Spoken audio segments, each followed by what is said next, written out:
Hello बच्चों, कैसे हो? आपका स्वागत है त्रिपाण स्टडी सेंटर में। आज जो हम करने जा रहे हैं क्लास 10th एनआईएस बोर्ड का जो है सोशल साइंस यानी सामाजिक विज्ञान का जो है चैप्टर नंबर 10, जिसमें हम आज करेंगे क्लाइमेट यानी जलवायु, जो कि काफ़ी महत्वपूर्ण है हर एक क्लास के बच्चों के लिए।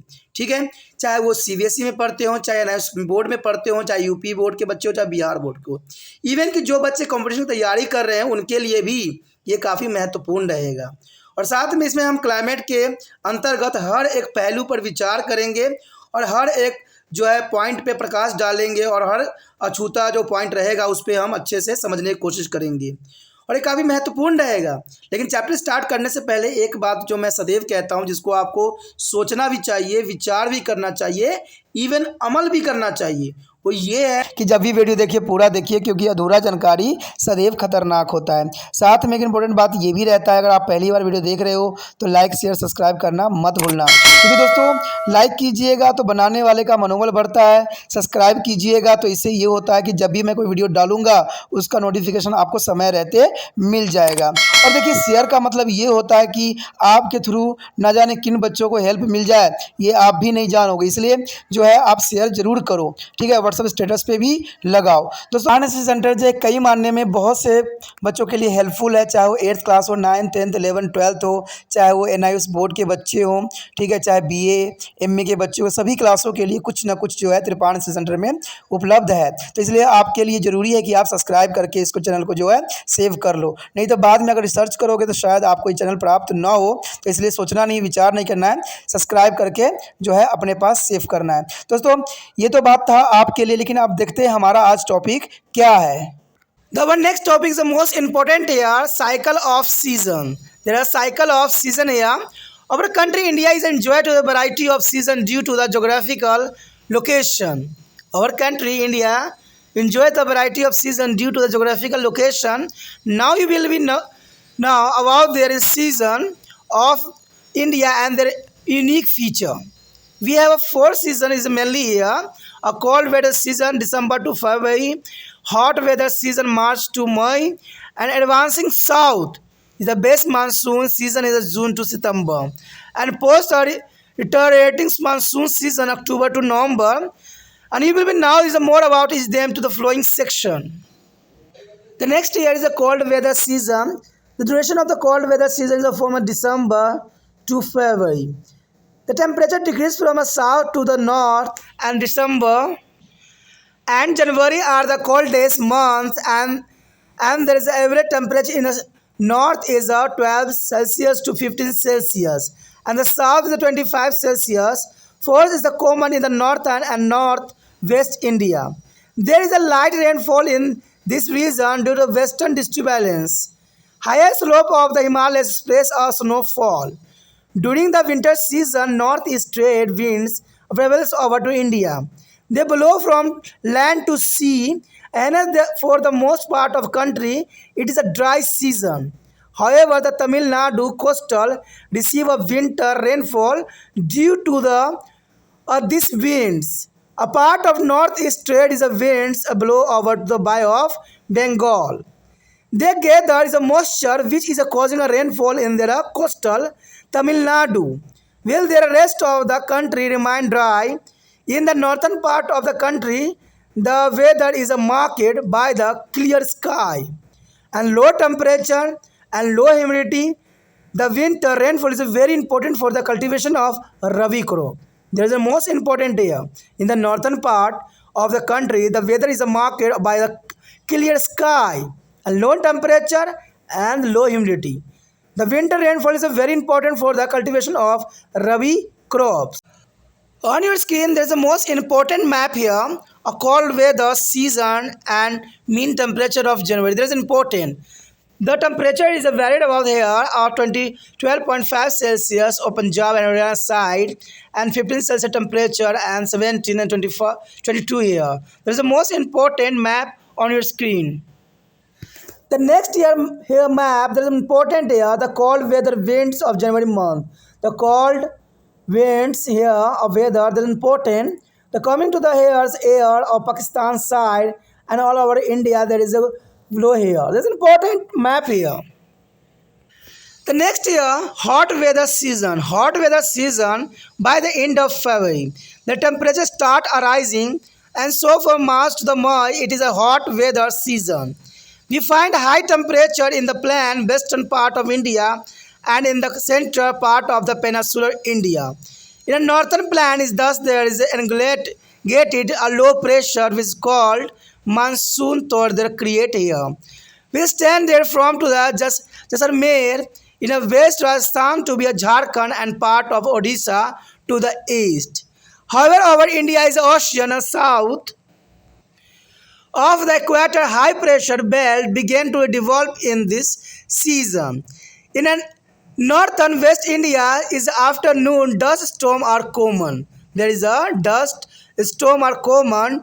During to the summer, very hot and dry winds blow over the northern plain. They are localized called Lu. There is the important during the summer, very hot and dry winds blow over the North Indian plain, and this is called to the Lu. Suppose there's these hot winds may be causing the heat and sunstroke. This is also a season for the localized a thunderstorm associated with the violent winds and severity is downpour and often come accompanied by the hail. The best in this storm is known as the Kala Baisakhi. There's a Kala Baisakhi, but it's more important. In the West Bengal, this storm is known as the Kal Baisakhi. A climate for the month of the Baisak and toward the close of summer season. And pre-monsoon shower are common, especially in Kerala and Karnataka. They help in the earlier wrapping of mangoes and are often to refer to the mango shower. That is called mango shower. And the next year, the advancing southwest monsoon season. The advancing southwest monsoon season here, after the scorching heat of summer season, people are eagerly wait for the rain which can give them to the relief. Farmers wait from the rain so that they can be prepared. There is a field for their next cropping season, Kharif. June to September are the month of advancing southwest monsoon season. By the end of May and monsoon thought there are further intense phase shifts over India due to the high temperature in the region. The general direction of the wind during this season from southwest to northeast, and these winds are strong and blow at average velocity of 30 km per hour. And this moisture, a laden winds first hit at Andaman and Nicobar Island in the last week of May and Kerala coastal in the first week of June. With the violent thunder and the lightnings also, and this southwest monsoon that flow in the Indian varying about a major change in its weather. Two branches of southwest monsoon originate from Arabian Sea and Bay of Bengal. The Arabian Sea branch obstructed by the Western Ghat and give a heavy rainfall on the western side of West Ghats. It reaches to Mumbai by the 10 June when this branch crosses the Western Ghat and reaches the Deccan Plateaus and part of Madhya Pradesh. It gives a less rainfall as it is a rain shadow region. And further this branch reach in a northern plain by the 20th June. There is also important here. The monsoon wind that move from Bay of Bengal and strike Andaman and Nicobar Island, northern state and coastal area of West Bengal and cover the whole of India by 5th of July. The cases of heavy rainfall in the region, however, quantity of rainfall decrease as they move toward the west over to the northern plain.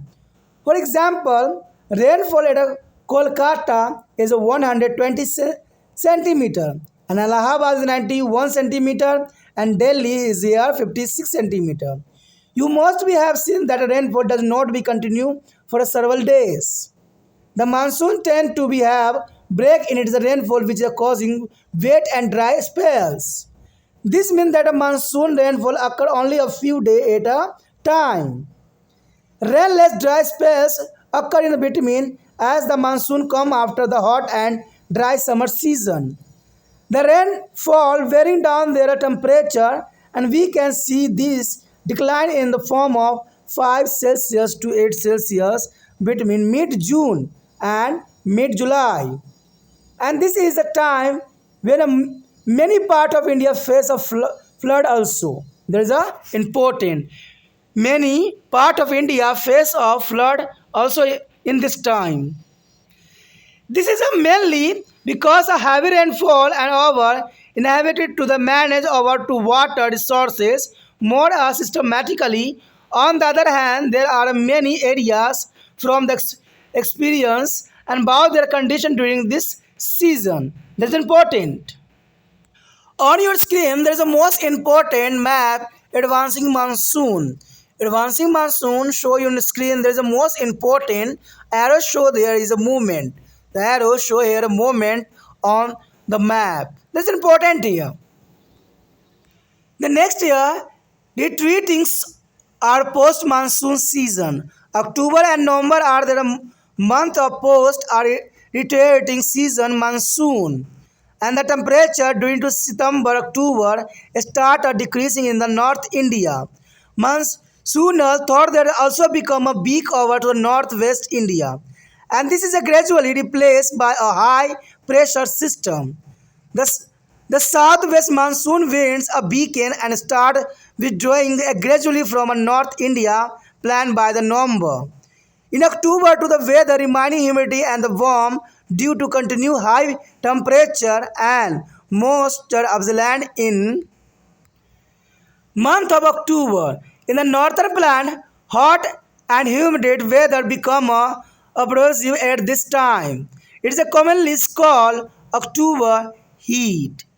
However, to about the end of October, temperatures start to decrease in making our night pleasant. There is a night here, very pleasant, and this is also the time of cyclonic storm. Which development in the Bay of Bengal as the low pressure of North India shift to this area. And this storm create a heavier in the coastal area of Odisha, Andhra Pradesh and Tamil Nadu, especially in the deltas of Nadis, the Godavari and Krishna rivers. On your screen here, treating monsoon here. There is a time period of September, October and October 15. There is a most important treating of monsoon here. यहाँ पर जो हमारे समक्ष आया है मौसम के चक्र। देखिए मौसम के चक्र काफ़ी महत्वपूर्ण है क्योंकि इससे हम मौसम देखेंगे कि भारत में कितने प्रकार के मौसम है और क्या ये विशेषता लेके अपनी विशेषता को दर्शाता है। हमारे देश भारत में भौगोलिक स्थिति के कारण मौसमी विविधता देखने को काफ़ी मिलती है। अब हम भारत के मौसम के बारे में जानेंगे और इसके अनूठी विशेषता के बारे में और भी विशेषता से चर्चा करेंगे। अगर देखा जाए तो भारत में जो है 4 तरह के मानसून पाए जाते हैं। शीत ऋतु जो दिसंबर फरवरी के समय आता है, ग्रीष्म ऋतु जो मार्च से मई तक रहता है और आगे बढ़ते हुए दक्षिण पश्चिमी मानसून की ऋतु जो जून से सितंबर तक होता है और पीछे हटते मानसून की ऋतु जो अक्टूबर नवंबर तक होता है। और इसके विषय में हम विस्तार पूर्वक आगे चर्चा करने वाले हैं, तो आप बने रहें त्रिपाण स्टडी सेंटर के साथ। हमारे समक्ष पहला पॉइंट जो आता है शीत ऋतु। देखिए शीत ऋतु की अवधि दिसंबर से फरवरी तक होता है जो कि काफ़ी महत्वपूर्ण समय काल है। तापमान दक्षिण से उत्तर की ओर घटते जाते हैं, यानी देखा जाए तो तापमान जो है दक्षिण से उत्तर की ओर घटता हुआ नजर आता है। और दिसंबर तथा जनवरी सबसे अधिक ठंडा वाले महीने होते हैं। ये तो आपको भी पता है कि दिसंबर और जनवरी सबसे अधिक ठंड पड़ती है। उत्तर भारत में जो है औसत तापमान 12 से 15 सेल्सियस होती है, जो कि काफ़ी महत्वपूर्ण है। 12 से 15 सेल्सियस तो बहुत काफ़ी वेरिएट करता है यहाँ पर। जबकि अगर दक्षिण भारत में हम देखें तो यहाँ पर 25 सेल्सियस होती है। और इस दिनों तक उत्तर और उत्तर पश्चिमी भारत में प्रायः पाला पड़ती है, यानी देखा जाए तो इन क्षेत्रों में काफ़ी पाला देखने को मिलता है क्योंकि यहाँ पर काफ़ी ठंड होती है। और इन क्षेत्रों में पश्चिमी विक्षेपों से हल्की बारिश भी साथ साथ होती ही रहती है। हिमालय के उच्च ढलानों पर हिमपात होता हुआ नज़र आता है क्योंकि हिमालय क्षेत्र में हिमपात होना एक स्वाभाविक बात इस समय बनाता है। सर्दियों के मौसम के दौरान भारत में उत्तर पूर्वी व्यापारिक पवनें चलती ही रहती है और वह भूमि से समुद्र की ओर चलती है, भूमि से समुद्र की ओर चलती है। और इसलिए देश के अधिकांश भाग के लिए यह एक जो है शुष्क मौसम है। यानी देखा जाए तो अधिकांश भाग के लिए यह एक शुष्क मौसम है। हालांकि तमिलनाडु तट पर सर्दियों में इन हवाओं के कारण वर्षा होती ही है। कहते हैं उत्तर पूर्वी व्यापारी पवनों का एक भाग बंगाल की खाड़ी के जो है ऊपर से गुजरते हुए नमी ग्रहण कर लेती है, इसलिए तमिलनाडु तट पर वर्षा करता है, जबकि देश का बाकी भाग शुष्क रहता है। तो यहाँ काफ़ी महत्वपूर्ण बात आया है कि उत्तर पूर्वी व्यापारी पवनों का एक भाग बंगाल की खाड़ी से ऊपर से गुजरते हुए नमी को अपने साथ ग्रहण कर लेती है और इसलिए तमिलनाडु तट पर वर्षा करता है, जबकि देश का बाकी भाग शुष्क रहता है। देश के उत्तरी भाग में साफ आसमान, कम तापमान और कम नमी होती है। रबी की फसल के लिए शीत ऋतु की हल्की वर्षा बहुत काफ़ी उपयोगी सिद्ध होती है। इसलिए रबी की फसल जब लगी रहती है, अगर शीत ऋतु में वर्षा हो जाती है तो समझिए ये काफ़ी किसानों के लिए मददगार सिद्ध हो जाता है। अब यहाँ पर जो आपके समक्ष मैप आया है काफ़ी महत्वपूर्ण है। ठंड के मौसम में जनवरी का औसतन तापमान, अब यहाँ देख सकती हो कि हर क्षेत्र में तापमान जो है बदल रहा है। ठंड का मौसम है तो जनरल सी बात है, जितना ऊंचाई बढ़ेगा तापमान उतना ही कम होता जाएगा। इसलिए पहाड़ी क्षेत्रों के साइड देख सकते हो जहाँ चंडीगढ़ के आसपास दर्शाया गया है 12.5, तो यहाँ पर बहुत काफ़ी कम टेम्परेचर हो जाता है जनवरी के समय। वही अगर राजस्थान तक की बात करोगे तो 15 सेल्सियस होता हुआ नज़र आएगा। अगर वही हम बिहार, अगर मध्य प्रदेश, उत्तर प्रदेश के आसपास देखें तो 17 सेल्सियस टेम्परेचर यहाँ वेरी करता है। तो कहते हैं ये बहुत काफ़ी महत्वपूर्ण है कि ऊंचाई जिन क्षेत्रों में होगा वहाँ पर टेम्परेचर जो बहुत अंतर यहाँ पर देखने को मिलेगा। तो ये जो आपके समक्ष मैप है वो ठंड के मौसम में जनवरी के औसतन तापमान को यहाँ पर दर्शाया गया है, जो कि काफ़ी महत्वपूर्ण है। दूसरा मैप जो काफ़ी महत्वपूर्ण है जो आपके समक्ष प्रस्तुत हुआ है, ये जनवरी माह की ठंडी मौसमी हवाएं हैं। कहते हैं ठंडा उतना ही पड़ेगा जैसा इसका मौसम यहाँ पर डिपेंड करेगा, यानी हवाओं का जो है काफ़ी महत्वपूर्ण स्थान रहता है। और देखा जाए तो देखिए हवाओं का जो भारत में एंट्री हो रही है वो पाकिस्तान साइड से हो रही है, और इवन कि यहाँ पर जो है चाइना साइड से भी एंट्री हो रही है और जो है दक्षिण भाग की तरफ ये गमन कर रही है। तो काफ़ी महत्वपूर्ण है ये, और ये बताता है कि जो ये किस प्रकार हवाएं जो है तापमान को गिराने के लिए काफ़ी महत्वपूर्ण यहाँ पर स्थान रखता है। उसके पश्चात हमारे समक्ष है ग्रीष्म ऋतु। कहते हैं ग्रीष्म ऋतु फरवरी के अंत तक तापमान बढ़ना शुरू हो जाता है, इसलिए मार्च से मई तक ग्रीष्म ऋतु होती है।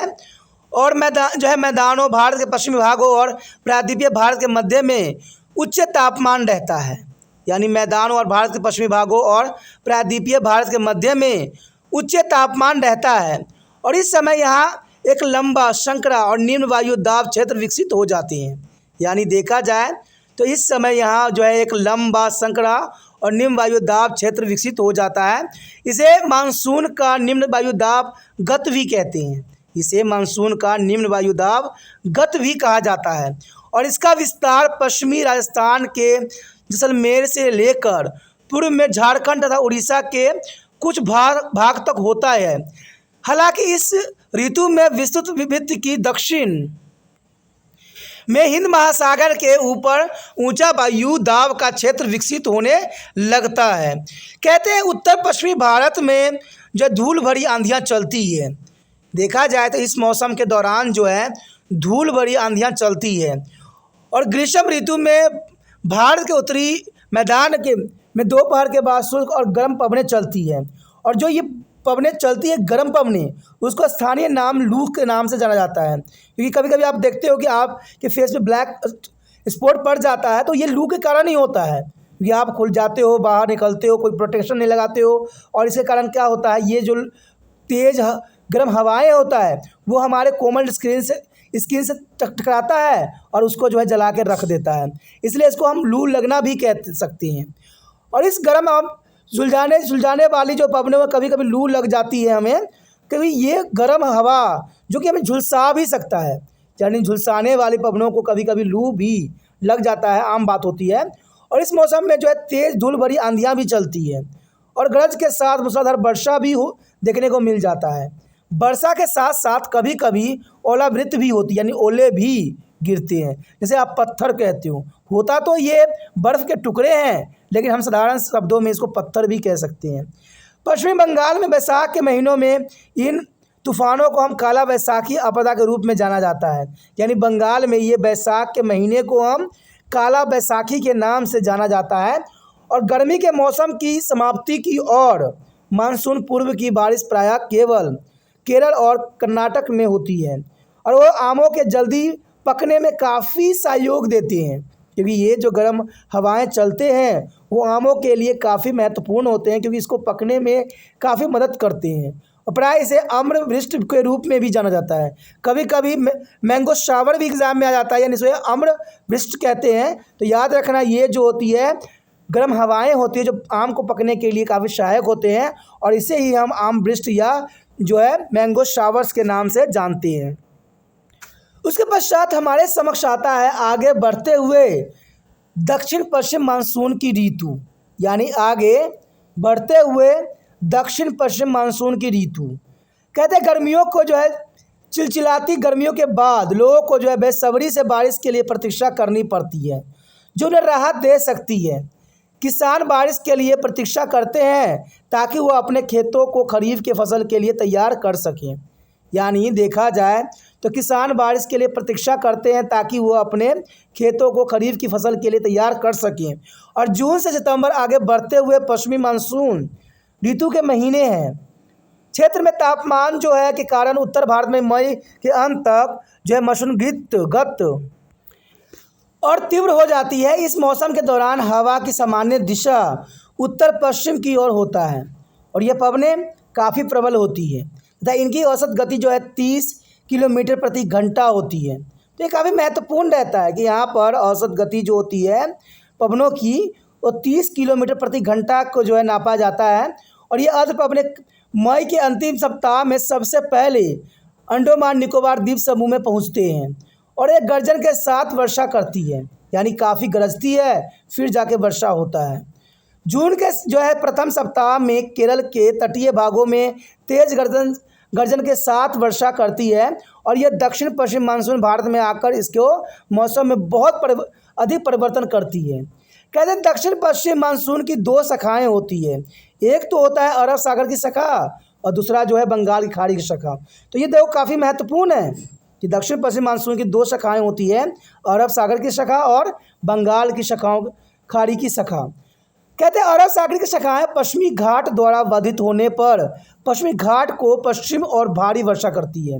यानी अरब सागर जब काफ़ी बाधित होती है तब जाके पश्चिम घाट के पश्चिम और काफ़ी भारी वर्षा करती है और यह जून को जो है मुंबई पहुंचती है। और आपको पता ही है कि जून में सबसे अधिक बारिश जो होती है मुंबई में ही होती है, जहां 600 से ऊपर दर्ज किया गया है।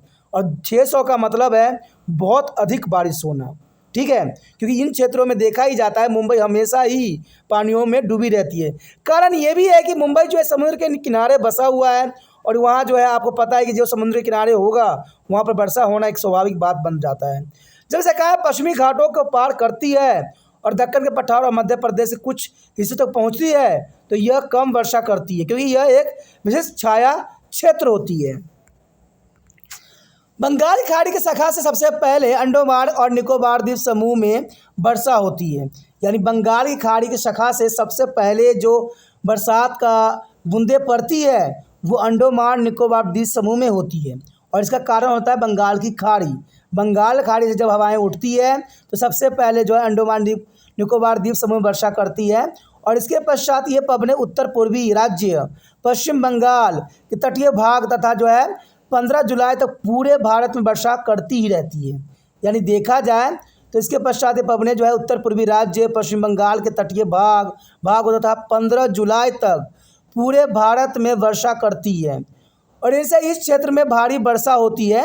हालांकि उत्तरी मैदान में जैसे जैसे ये पवनें पश्चिम की ओर बढ़ती है वर्षा की मात्रा कम होती चली जाती है। यानी उत्तर मैदानों में जैसे जैसे पवनें पश्चिम की ओर बढ़ती है वर्षा की मात्रा कम होती चली जाती है। उदाहरण के लिए कोलकाता में वर्षा जो होती है 120 सेंटीमीटर होती है। वहीं इलाहाबाद की बात करें तो इलाहाबाद में जो है 51 सेंटीमीटर वर्षा होती है और दिल्ली में केवल 56 सेंटीमीटर वर्षा होती है। तो देखते हैं ये समझ जो है इसके अंतर्गत ये वर्षा जो है कम होती चली जाती है डिफरेंट क्षेत्रों में। आपने देखा होगा कि कभी कभी वर्षा बहुत दिनों तक नहीं होती है, जनरल सी बात है, और बीच बीच में शुष्क काला आता रहता है और इसे आंध्र और शुष्क दौर आते रहते हैं। इसका अर्थ यही हुआ कि मानसून वर्षा का एक में कुछ ही दिनों में होती है, यानी इसका अर्थ यही हुआ कि मानसून वर्ष एक बार में कुछ ही दिनों ही होती है, यानी एक वर्ष में कुछ ही दिनों ही होता है, जनरल बात है। और वर्षा रहित शुष्क दौर इसके बीच में आते ही रहते हैं, क्योंकि मानसून गर्म और शुष्क ग्रीष्म ऋतु के बाद ही आता है, इसलिए वर्षा होने पर तापमान कम हो जाता है। मध्य जून और मध्य जुलाई के बीच तापमान जो होती है 5 सेंटीमीटर से जो है 80 सेल्सियस तक घट जाती है। यानी देखा जाए तो जून और मध्य जुलाई के बीच तापमान जो होता है 5 सेल्सियस से जो है 8 सेल्सियस तक घट जाता है, और इस समय भारत के अनेक भागों में बाढ़ भी आती रहती है। तो ये काफ़ी महत्वपूर्ण है कि देखा जाए तो जो है मध्य जुलाई के बीच तापमान 5 से 8 सेल्सियस तक घट जाना काफ़ी महत्वपूर्ण रहता है, और बाढ़ के आने के कारण जो है अधिक वर्षा और जल संसाधन के जो व्यवस्थित ढंग से प्रबंधन में हमारी असमर्थता होती है। दूसरी तरफ बहुत से ऐसे क्षेत्र हैं जहां इस समय सूखा पड़ता है। तो ये तो है जनरल सी बात है कि भारत के कई क्षेत्र जो होते हैं वो सूखे के चपेट में होते हैं, और कई क्षेत्र जो होते हैं बाढ़ के चपेट में होते हैं, और कई क्षेत्र जो होते हैं वर्षा के चपेट में होते हैं। तो यहाँ इतनी विभिन्नताएँ भारत में ही पाया जा सकता है। इस मैप में आप देख सकते हो कि आगे बढ़ते हुए मानसून ऋतु को दर्शाया गया है, यानी अगले मानसून अभी देखा ही आपने था कि मानसून के ऋतु जो होते हैं देखा जाए तो बंगाल की खाड़ी से उठते हैं, और यहाँ एरो भी बंगाल की खाड़ी से उठता हुआ नज़र आ रहा है और भारत के डिफरेंट पार्टों में जा रहा है। तो जनरल सी बात है, जैसे आप देख सकते हो, और अब सागर के साइड भी ऐसा ही दृश्य देखने को मिल रहा है। तो इसलिए जो है महाराष्ट्र के यानी जो है मुंबई के साथ बहुत तेज़ वर्षा जो है सहना पड़ता है। इवन कि अगर आप देखिएगा तो इधर जो है अरुणाचल प्रदेश साइड यानी असम के साइड भी काफ़ी वर्षा देखने को मिलता है। यहाँ तो काफ़ी वर्षा होता है, इसे चेरापूंजी जो है वर्षा का मेन स्पॉट माना गया है। तो ये काफ़ी महत्वपूर्ण यहाँ पर मानचित्र है जो आप यहाँ पर मैप में देख रहे हो। उसके पश्चात है हमारे समक्ष पीछे हटते मानसून की ऋतु। कहते हैं अक्टूबर और नवंबर महीने पीछे हटते मानसून ऋतु के हैं, और कहते हैं सितंबर अक्टूबर के दौरान तापमान उत्तर भारत में कम होना शुरू हो जाता है। यानी उत्तर भारत में जो है कहते हैं तापमान कम होना शुरू हो जाता है इस समय, और उत्तर पश्चिम भारत में मानसून गति भी कमज़ोर पड़ने लग जाता है, और यह धीरे धीरे एक उच्च वायुदाब प्रणाली द्वारा प्रतिस्थापित हो जाता है। कहते हैं दक्षिण पश्चिम मानसून हवाएं नवंबर तक उत्तर भारतीय मैदान के धीरे धीरे कमज़ोर होकर आपस होने लग जाती है। अक्टूबर के महीनों में अधिक तापमान और नमी के कारण मौसम गर्म और नरम रहता है। वहीं उत्तरी मैदान में गर्म और आर्द्र मौसम इस समय कष्टदायक होता है। इसे आमतौर पर क्वार की उमस भी कहा जाता है, यानी काफ़ी यहाँ पर तापमान जो है कष्टदायक होता है, इसलिए आमतौर पर इसे जो है क्वार की उमस भी कहा जाता है। हालांकि अक्टूबर के अंत में तापमान थोड़ा गिरने लग जाता है। अक्टूबर के अंत में तापमान गिरना बेशक ही लगता है, और रातें काफ़ी सुहाने होने हो जाती है, और इस समय उत्तर पश्चिम भारत निम्न वायुदाब का क्षेत्र जो है बंगाल की खाड़ी में स्थानांतरित हो जाता है। फलस्वरूप जो है बंगाल की खाड़ी में चक्रवर्ती तूफान का जो है विकसित होते हैं, और इन चक्रवातों को जो है उड़ीसा, आंध्र प्रदेश, तमिलनाडु के तटीय क्षेत्र में विशेषकर महानदी, गोदावरी, कृष्णा नदियों के डेल्टाई प्रदेश में व्यापक विनाश भी करता है। तो आपने देखने को मिलता भी है, कहते हैं साल में हमेशा जो है चक्रवात आना स्वाभाविक बना देता है, और ये उड़ीसा, आंध्र प्रदेश और तमिलनाडु में तो हमें सदैव ही देखने को मिलता ही मिलता है। तो ये चक्रवात भी काफ़ी प्रभावित करता है भारत के जलवायु को। यहाँ पर जो आपके स्क्रीन पे दिख रहा होगा ये पीछे हटते मानसून का कुछ दृश्य है। आप देख सकते हो किस प्रकार जो 15 सितंबर, अक्टूबर और 15 अक्टूबर तक जो है मानसून पीछे हटने लग जाता है, और ये वो समय काल होता है जहाँ पर मानसून जो होती है सदैव के लिए ख़त्म हो जाती है, यानी इसका विराम अवस्था में आ जाता है। यानी साल भर के जो बरसातें होती है ये पीछे हट जाती है और बरसात कुछ समय के लिए रुक जाती है। लेकिन भारत में ऐसा कभी भी नहीं हुआ है। भारत में तो आपको पता ही है कि हर समय कहीं ना कहीं जो है रेनफॉल होती रहती है। इवन कि अगर अरुणाचल प्रदेश की बात करें, चेरापूंजी के साइड, तो यहाँ पर तो कंटिन्यू बरसात होती ही रहती है। इसलिए बेशक मानसून फटते मानसून है तो कुछ ही क्षेत्र में जो है मानसून जो है स्टॉप हो जाती है, रुक जाती है। तो ये काफ़ी महत्वपूर्ण मैप है जो आप देख रहे हो और ज़रूरी भी है। तो इसी के साथ हमारा ये टॉपिक भी ख़त्म हो जाता है जो कि काफ़ी महत्वपूर्ण था। आगे का टॉपिक और भी महत्वपूर्ण है, तो आप बने रहें त्रिपाण स्टडी सेंटर के साथ। अगर आपको समझ में आया, अच्छा लगा, तो देखिए दोस्तों, सोचने वाली बात नहीं है, समझने वाली अधिक बात नहीं है। कोई चीज़ अच्छा लगे तो उसको आगे दूसरे बच्चे तक भी पहुंचाने का आपका जिम्मा बन जाता है। ठीक है, सब्सक्राइब करके मोबाइल में सेव करना ये भी ज़रूरी होता है, क्योंकि देखिए सब्सक्राइब कीजिएगा तो आपको ही फ़ायदा होगा, क्योंकि आपको पता है कि त्रिपाण स्टडी सेंटर समय समय पर वो सारे महत्वपूर्ण वीडियो डालता है जो आपके लिए बहुत काफ़ी महत्वपूर्ण होता है। और आपको तो पता है एग्ज़ाम के टाइम क्वेश्चन आंसर भी बच्चों को करवाया जाता है जो कि काफ़ी महत्वपूर्ण है। इवन कि उसी में से क्वेश्चन आंसर भी एग्ज़ाम में आते हैं। तो आप समझ सकते हो त्रिपाण स्टडी सेंटर कितने फ़ायदेमंद है। तो सोचिए नहीं, विचार नहीं करना है। जो रेड बटन दिख रहा है सब्सक्राइब को सब्सक्राइब कीजिए और जो त्रिपाण स्टडी सेंटर को अपने मोबाइल में सेव कीजिए और जितना हो सके इस वीडियो को शेयर कीजिए। सोचने वाला बात दूर की है, समझने वाली बात पहले है। तो सोचना नहीं है, त्रिपाण स्टडी सेंटर को अपने मोबाइल में सेव कर लीजिए।